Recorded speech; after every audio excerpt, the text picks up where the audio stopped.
अस्सलाम वालेकुम दोस्तों, मैं डॉक्टर जाम्स जावसन। इंडियन लोकसभा के अंदर जिस तरह विंटर सेशन चल रहा है, विंटर सेशन में मुख्तलिफ इश्यूज के ऊपर बात हो रही है। जो स्पेशल इंटेंसिव रिवीजन के ऊपर बड़ी डिटेल में बात हुई और वंदे मातरम के ऊपर डिटेल में बात हुई, और वहां पे जो उत्तर प्रदेश के अंदर चल रहा है वहां पे पूरी है कि पुलिस शासन जो है वो लगा हुआ है और कोशिश कर रहे हैं कि जितने भी लोग हैं जिनको ये घुस बैठिए कह रहे हैं कि उनको निकाला जा रहा है।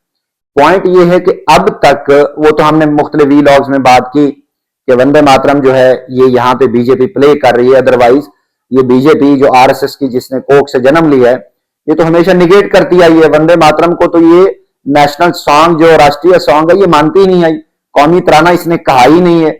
बल्कि इनके लोग जो ना 50 साल तक उन्होंने परचम ही नहीं लहराया अपनी किसी इमारत के ऊपर जो इंडियन परचम है। तो ये बात तो तय हो गई, इन्होंने ये बात छेड़ के अपने आप को एक्सपोज कर दिया, यानी आरएसएस ने और बीजेपी ने। इस डिबेट में कम से कम इंडिया के अंदर तमाम लोगों को, जो तमाम कौमें हैं उनको यह भी पता चल गया।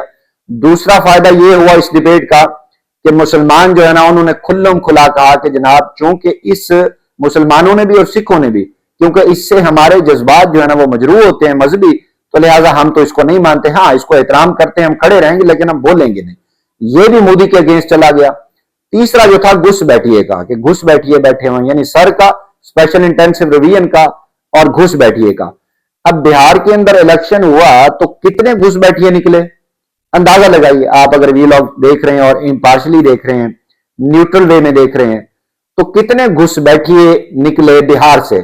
घुस बैठिए का कॉन्सेप्ट तो आपको क्लियर है, साफ ज़ाहिर है कि वो बंदा जो भारत का शहरी नहीं है, जो जिसके पास इंडियन जो है ना वो शनाख्ती कार्ड नहीं है, और वो बांग्लादेश से आया है, वो म्यांमार से आया है, रोहिंग्यन है या कोई और है, नेपाल से है, भूटान से है, जो वहां आबादकार हो गया और जिसके पास सीएनएससी नहीं है इंडिया का, ठीक है, वो घुस बैठी है, जिसके ऊपर सबसे बड़ी कंपेन लॉन्च की इसी बीजेपी ने और कहा कि जी हम उन घुस बैठियों को जो है ना यहां से निकालना चाहते हैं। बात तो बगैर अच्छी थी कि जो इंडियन नेशनल नहीं है उसको यहां पे आबाद नहीं होना चाहिए।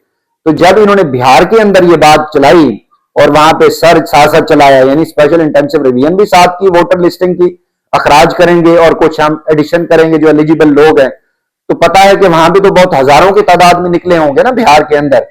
कैन यू बिलीव, सिंगल बंदा नहीं मिला बिहार के अंदर, घुस बैठिए नाम का एक बंदा भी नहीं मिला।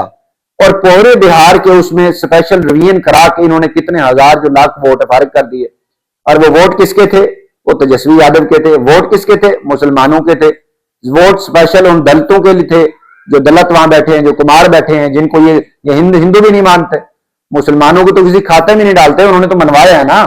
वहां पे जो सीवान का बब्बर शेर बैठा है उसने तो मनवा लिया अपने आप को, बाकियों ने भी मनवाया है। वो जो अपना ऑल इंडिया मजलिस है, जो इत्तेहाद मुस्लिमीन, जो असदुद्दीन अवैसी साहब की जमात है हैदराबाद को, उसने भी बनवा ली है। तो इनको अंदर से डर तो पड़ गया कि हमारा वो जो प्रचार था जिसके ऊपर हम विचारधारा चला रहे थे वो तो खत्म हो गया। यानी एक बंदा भी नहीं मिला, सिंगल पर्सन वो नहीं मिला बिहार से जिसको ये कहें घुस बैठिया था। अब ये कहां पे जा रहे हैं? वेस्ट बंगाल में, आसाम में, और ये योगी आदित्यनाथ की जो स्टेट है 25 करोड़ की है, 25 करोड़ है वहां पे उत्तर प्रदेश की, वहां पे जनाब के वहां हमने घुस बैठियों को निकालना, पूरा पुलिस प्रशासन लगा हुआ है उसके ऊपर। योगी आदित्यनाथ खुद निकला हुआ है कि मैंने कोई एक घुस बैठिया नहीं रहने देना। और आप देखें, आप देख रहे होंगे, सिवाय जो गोदी मीडिया या मोदी मीडिया उसको निकाल के, वो तो हमेशा दिखाएगा कि जनाब ये भी घुस बैठिया पकड़ा गया, ये भी। कैन यू बिलीव, ऐसे ऐसे सीन नजर आ रहे हैं कि दिल दुखता है कि जो पिछले 3-4 दहाइयों से वहां पे रह रहे हैं, जिनकी दुकानें कारोबार हैं, उनको जो है पकड़ के लेके जा रहे हैं कि नहीं, इनको हम स्पेशल डिटेंशन जो यूनिट है उसमें डालेंगे। और जो इमारत सरकारी तौर पे ज्यादा इस्तेमाल नहीं हो रही, योगी ने वहां पे कहा हम उनको डिटेंशन यूनिट कहेंगे और वहां पे रखेंगे, ये डिटेंशन सेंटर है, उन लोगों को वहां पे रखेंगे, फिर हम इनको डिपोर्ट करेंगे। एक बंदा भी नहीं मिला उत्तर प्रदेश के अंदर। सिर्फ जो पक्की वास होते हैं, जिनकी झुग्गियां हैं, जो बेचारे वो गरीब होते हैं, जो जमीन नजर आती है वहां बैठे होते हैं, उन झुग्गियों को ऊपर रेड मार रहे हैं। पुलिस प्रशासन उसके ऊपर लगा हुआ है, झुग्गियों के ऊपर लगे हुए हैं। और कौन है ये जो घुस बैठी है? Can you believe this? और हम निकालेंगे। और उस चक्कर में 3 करोड़ वोट प्लान किए हैं इस जो योगी आदित्यनाथ ने, 3 करोड़ वोट, गालबन 17% बढ़ते हैं कि हम यहां से निकालेंगे।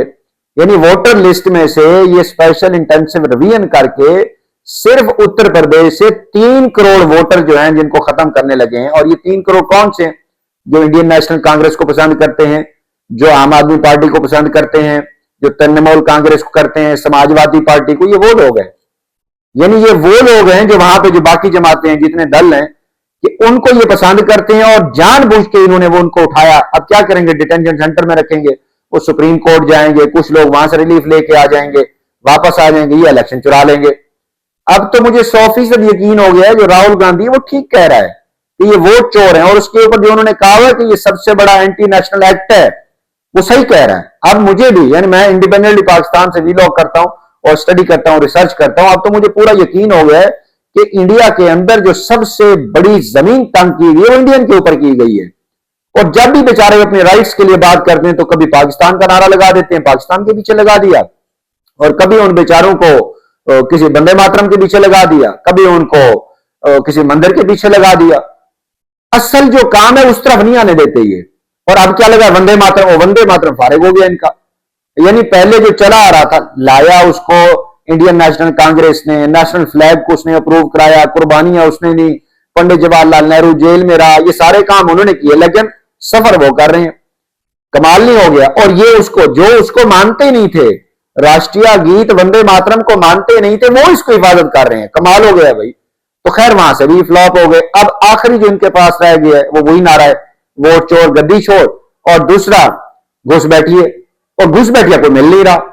और उस चक्कर में जो जो देख रहे हैं कि एंटी हमारे हैं, वोटर हैं, जो हमें वोट नहीं डाल रहे, उनको ये फारिग कर रहे हैं। और फारिग ये नहीं कि इंडिया से भगा देंगे, उनको तंग करेंगे, उनकी संपत्तियों को छेड़ेंगे। और अभी तो ये भी खबर आ रही है कि उत्तर प्रदेश के अंदर ये मुसलमान और हिंदू फसादात कराने पे तुले हुए हैं। ये बात आ रही है, आपने भी देखी होगी, 2-3 चैनल पे मैंने भी देखी।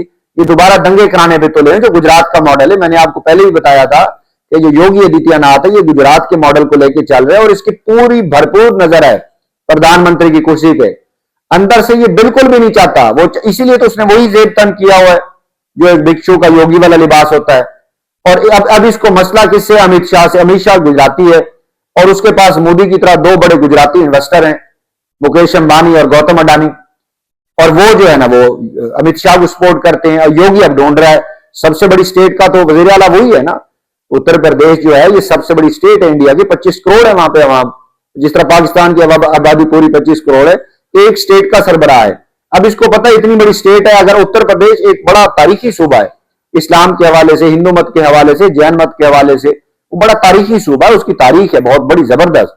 और योगी ने आके उसकी पूरी शक्ल जो है ना बदल दी है, और चाह रहा है उसको बदलना, और नेगेटिवली बदलना। ये नहीं कि वो अच्छे असरात हो रहे हैं, नेगेटिव असरात हो रहे हैं उसके ऊपर। तो अब वो घुस बैठिए निकाल रहे हैं, निकल कुछ भी नहीं रहा। एक भी बंदा अभी तक नहीं मिला उत्तर प्रदेश में जिसको कहें ये घुस बैठिया है। तो यकीन जानिए, मुझे ऐसा लग रहा है, मुझे यकीन हो रहा है कि उस राहुल गांधी के ऊपर कि ये वोट चोरी कर रहे हैं, गद्दी नहीं छोड़ रहे, और उस मरकंडे काटजू के ऊपर जिसने कहा था कि मोदी के दौरे हुकूमत में इंडिया के 15 टुकड़े होंगे, मुझे तो लग रहे हैं। ठीक है, आप लोग इसको कैसे देखते हैं, तकलीफ होती है या नहीं होती, लेकिन मोदी के उस राज में सब कुछ ठीक नहीं चल रहा। मोदी के उस राज में इंडियन अवाम के ऊपर जो जमीन तंग की गई, आसमान ऊपर एक जुल्म बरसा रहा है इनके ऊपर, तो उसकी वजह ये मोदी है। नरेंद्र दामोदर दास मोदी, योगी आदित्यनाथ, राजनाथ सिंह, जयशंकर, अमित शाह, और जो खा रहे हैं, जो खून नचोड़ रहे हैं, जो इंडियन अवाम के पैसा नचोड़ रहे हैं, उनके मुंह से निवाला नचोड़ रहे हैं, वो गौतम अडानी और मुकेश अंबानी। अब देखते हैं इंडियन अवाम कब जागती है, इंडियन अवाम के अंदर वो जो जेनजी की रूह है वो कब आती है। क्योंकि जब तक आप खुद नहीं उठेंगे ये आपकी जान नहीं छोड़ेंगे। इनका बस चले तो ये आपसे सांस का भी टैक्स लगा दें। देखिए ना, अब ये हालात तो बना दिए इंडिया के अंदर, जिस अंदाज में एक एयर पोल्यूशन हुई, उसके बाद फिजाई आलूदगी से इन्होंने हालात बना दिए हैं। आपके ऊपर ये टैक्स लगाएंगे कि अगर आपने अच्छी फिजा में, सेहतमंद फिजा में सांस लेना है तो इसका भी टैक्स दें। बाकी रह क्या गया? अभी जिंदा रहने के तो आपके ऊपर टैक्स लगने से रहा, बाकी जो कुछ भी है आप वहां पे सांस ले रहे हैं तो आप टैक्स दे रहे हैं। मर्जी आपकी है, गुलामी की जिंदगी गुजारनी है या आजादी की, फैसला आपने करना।